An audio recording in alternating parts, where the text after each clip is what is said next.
Well, good evening, everyone. I traveled to Israel in the days immediately following the horrific attacks of October 7th. And I made clear then the commitment of the United States to Israel's security and to ensuring that October 7th could never happen again. I also underscored Israel's moral, strategic, and legal requirements to protect civilians and provide humanitarian assistance to those who needed it. Now, of course, what happened after October 7th could have ended immediately if Hamas had stopped hiding behind civilians, released the hostages, and put down its weapons. But Israel is not Hamas. Israel is a democracy. Hamas, a terrorist organization. And democracies place the highest value on human life. Every human life. As has been said, whoever saves a life saves the entire world. That's our strength. It's what distinguishes us from terrorists like Hamas. If we lose that reverence for human life, we risk becoming indistinguishable from those we confront. Here's the current reality in Gaza. Despite important steps that Israel has taken to allow assistance into Gaza, the results on the ground are woefully insufficient and unacceptable. 100% of the population in Gaza knows acute levels of food insecurity. 100% of the population is in need of humanitarian assistance. And those working heroically to provide that assistance are doing so in great peril to their own lives. This week's horrific attack on the World Central Kitchen was not the first such incident. It must be the last. President Biden spoke a short while ago with Prime Minister Netanyahu. The leaders discussed the situation in Gaza. The President emphasized that the strikes on humanitarian workers and the overall humanitarian situation are unacceptable. He made clear the need for Israel to announce a series of specific, concrete, and measurable steps to address civilian harm, humanitarian suffering, and the safety of aid workers. He made clear that U.S. policy with respect to Gaza will be determined by our assessment of Israel's immediate action on these steps. He underscored as well that an immediate ceasefire is essential to stabilize and improve the humanitarian situation and protect innocent civilians, and he urged Prime Minister Netanyahu to empower his negotiators to conclude a deal without delay to bring the hostages home. The two leaders also discussed public Iranian threats against Israel and the Israeli people. President Biden reaffirmed the United States' strong support for Israel in the face of these threats and our commitment to Israel's security. Right now, there is no higher priority in Gaza than protecting civilians, surging humanitarian assistance, and ensuring the security of those who provide it. Israel must meet this moment. Now, here in Brussels, we marked 75 years to the day since the founding of the NATO alliance. We had our first ministerial meeting with Sweden at the table, a full ally.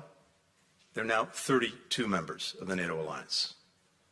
And that alliance has continued to adapt, to meet challenges, to meet threats as they've emerged. So while we focused on celebrating the fact that we've hit the 75-year mark, we're intensely focused on the future. We discussed concrete outcomes for the upcoming Washington summit in July, including increasing our support for Ukraine, strengthening NATO's deterrence and defense posture, in particular through boosting our defense industrial bases on both sides of the Atlantic, and deepening cooperation with partners, including from the Indo-Pacific. We also held our second NATO-Ukraine Council. We reaffirmed that Ukraine's future is in NATO. Our goal now is to create a bridge to Ukraine's full membership, offering additional support and greater cooperation as Ukraine makes the reforms necessary to join the alliance.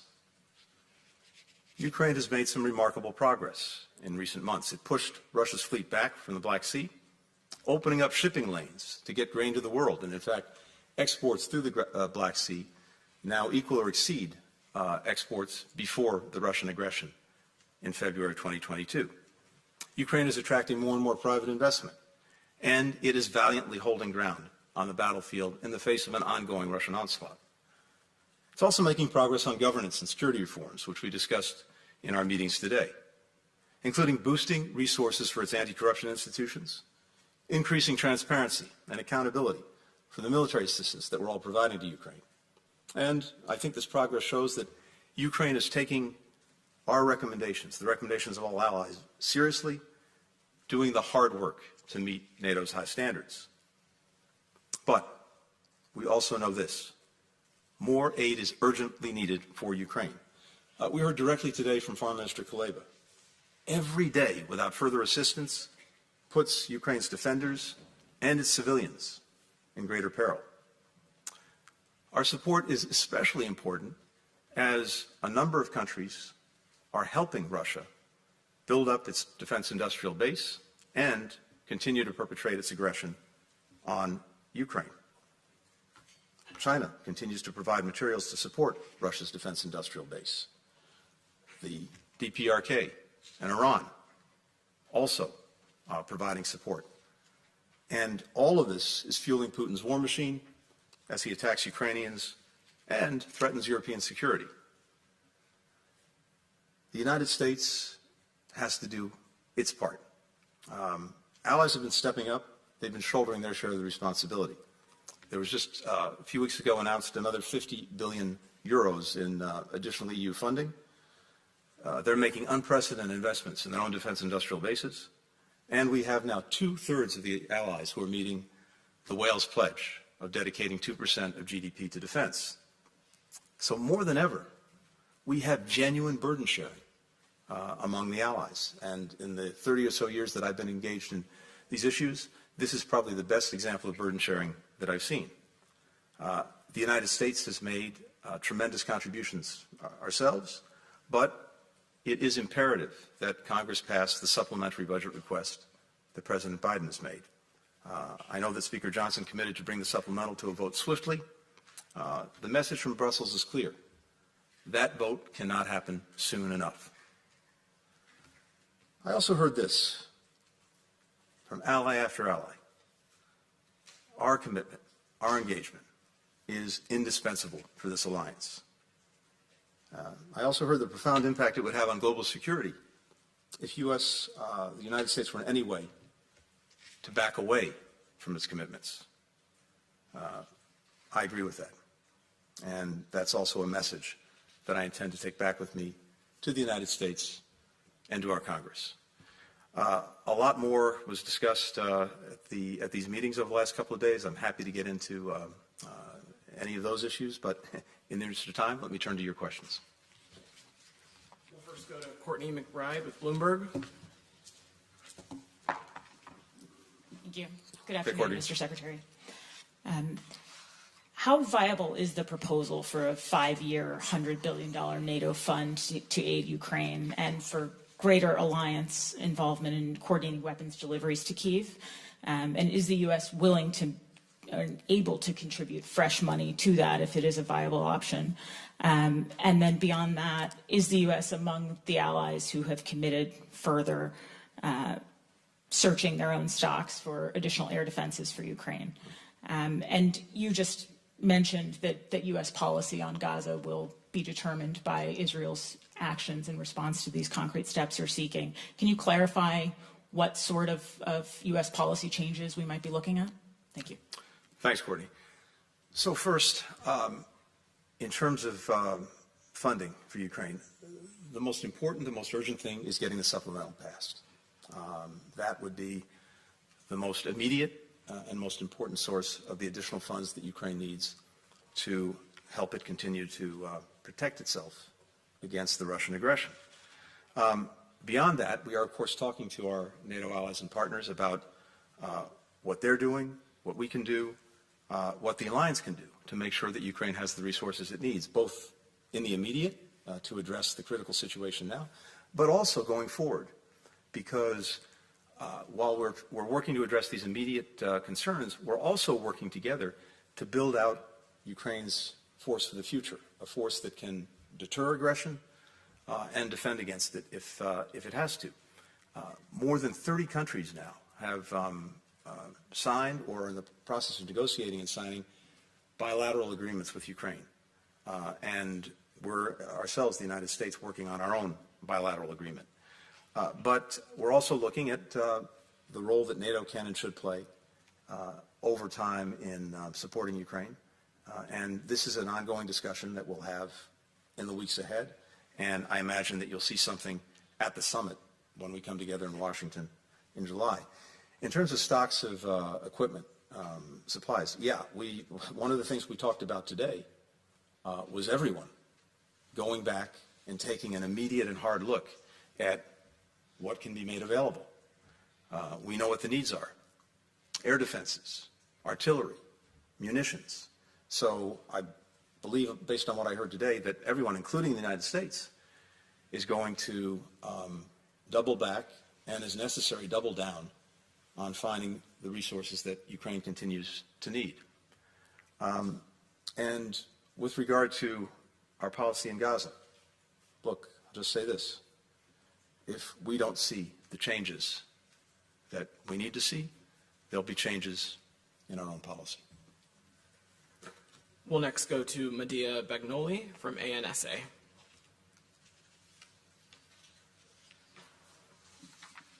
Mr. Secretary, thank you. Matteo Bagnoli, ANSA, the National Italian News Agency. A little bit of follow-up on the funding issue. Do you fear that what we see now with the supplement, that it is blocked in the Congress, could also happen to this fund proposed by the Secretary General? So it's something that you could see happening down the line.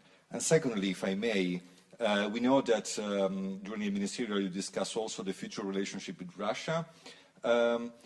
Can the West still do business with Moscow, so to speak, with Putin at the Kremlin, or a new phase is a prerequisite for a possible reset? Thank you. Thanks. Second part of the question first. Look, with any country, we're focused on policies, not personalities. What we're looking to see is what are Russia's policies, and unfortunately, tragically, horrifically, the policy at present is the ongoing aggression against Ukraine and the tremendous suffering that's bringing to Ukrainians and the threat that continues to pose not only to Ukraine, but to the very principles at the heart of the international system that countries rely on. So that countries can't simply go in and try to change the territory and borders of another country by force or determine the future of that country. Because we know if we leave that unchecked, then would-be aggressors everywhere will draw their own conclusions. And that makes for a world that's even more violent, unstable, and full of conflict.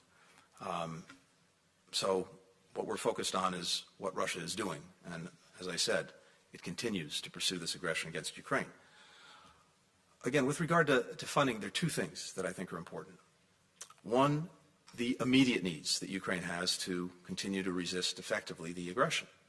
That's where our supplemental comes in. That's where the assistance that the European Union announced is so critical. But we're also looking for ways to make sure that we can help Ukraine in the midterm and the long term develop a strong deterrent force, a strong defensive force, a strong force for the future. One that will require from us, all of us, far fewer resources than we've had to dedicate to Ukraine just in these past couple of years because of the urgency of the situation, but that will help Ukraine develop the military it needs for the future.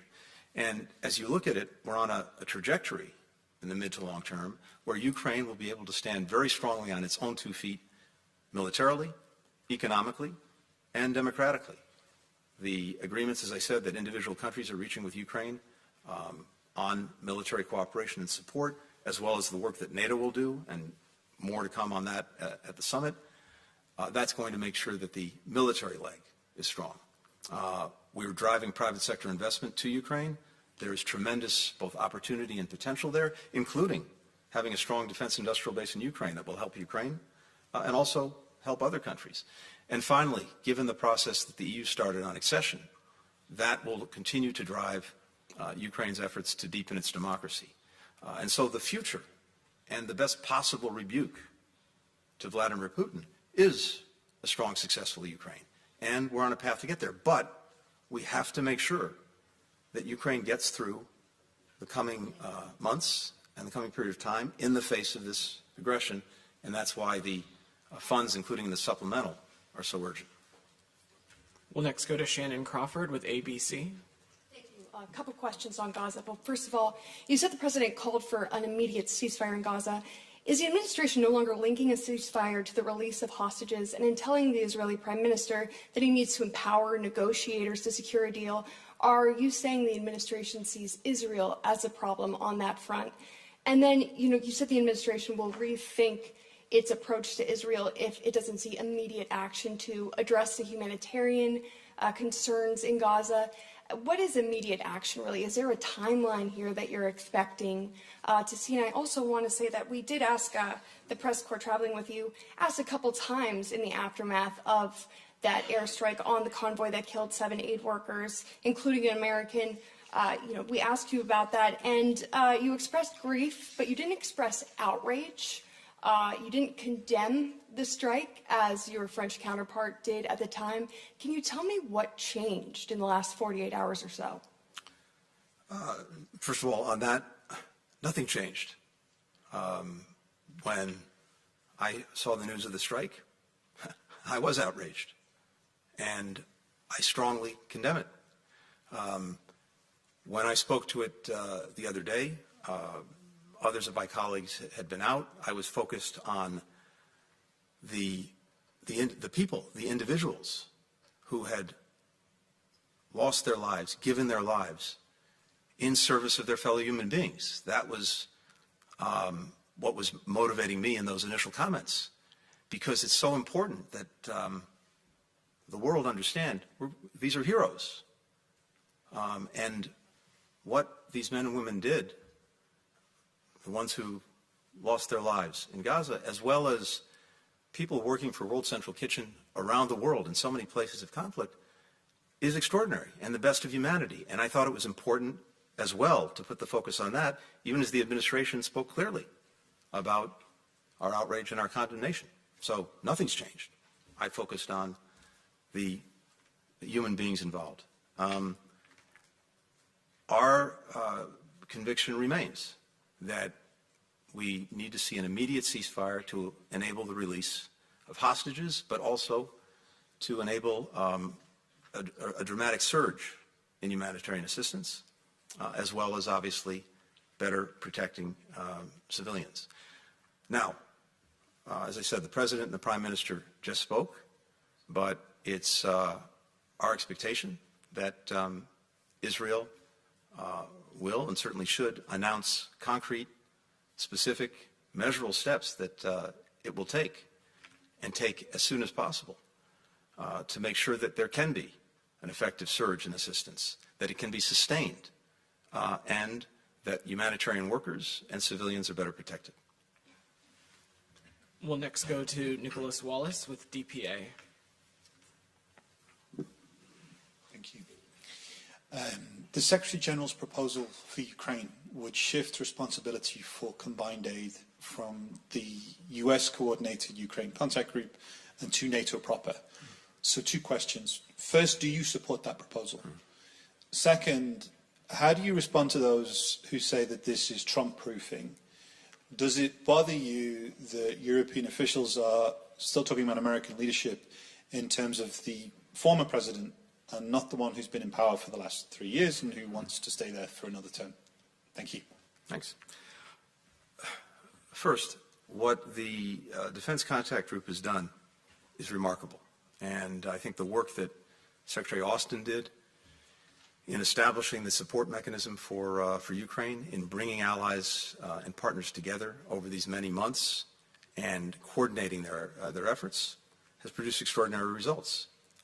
And the question, I think, for us now and heading toward the summit is how we not only work, but strengthen the work that we're doing and that NATO's doing in that effort, both to meet Ukraine's immediate needs and, as I said before, to make sure that it's helping and we're all helping Ukraine build the force that it needs for the future to deter aggression and to defend against it.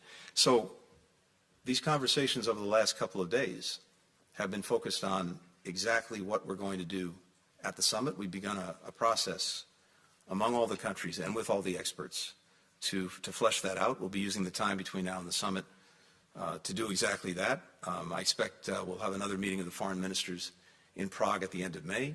We look forward to a lot of work being done to design in detail exactly what the different roles are going to be going forward. And as to the second part of your question, look, all I can tell you is this. We're focused on the here and now, and what I heard again and again and again was the indispensability of U.S. leadership and U.S. engagement. And we heard that from ally after ally. We've heard that from our Ukrainian friends as well. And we know that countries within this alliance and well beyond the alliance look to the United States for that engagement, for that leadership. I think we've demonstrated it very clearly when it comes to Ukraine and the aggression that Russia committed starting in February of 2022, and we're determined to continue it. We're responsible for the here and now. That's what we're working on.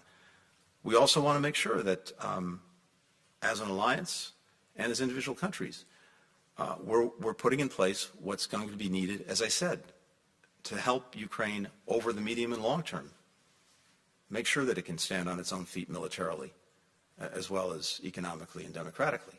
So it makes a good deal of sense, especially given our commitment as well that Ukraine will become a member of NATO in the future, to have that bridge on the military side to make sure that there's a clear pathway, and with NATO playing the necessary role to help Ukraine do everything it needs to do to become a member of the alliance. That's what we'll be focused on, and you'll hear a lot more about that between now and the summit.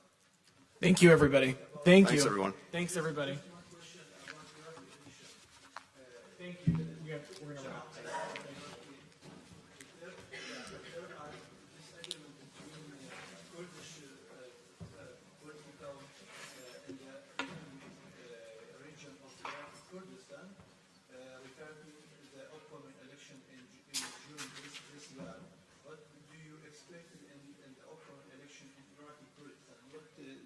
Your message for Iraqi and all political parties in Iraqi regional Kurdistan?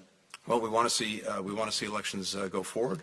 We want to see everyone participate in those elections, and we want to make sure that people feel that they are well represented. And it's also vitally important that the relationship between Baghdad and Erbil move forward in a positive and productive way for all the people of Iraq, including the Kurdish region.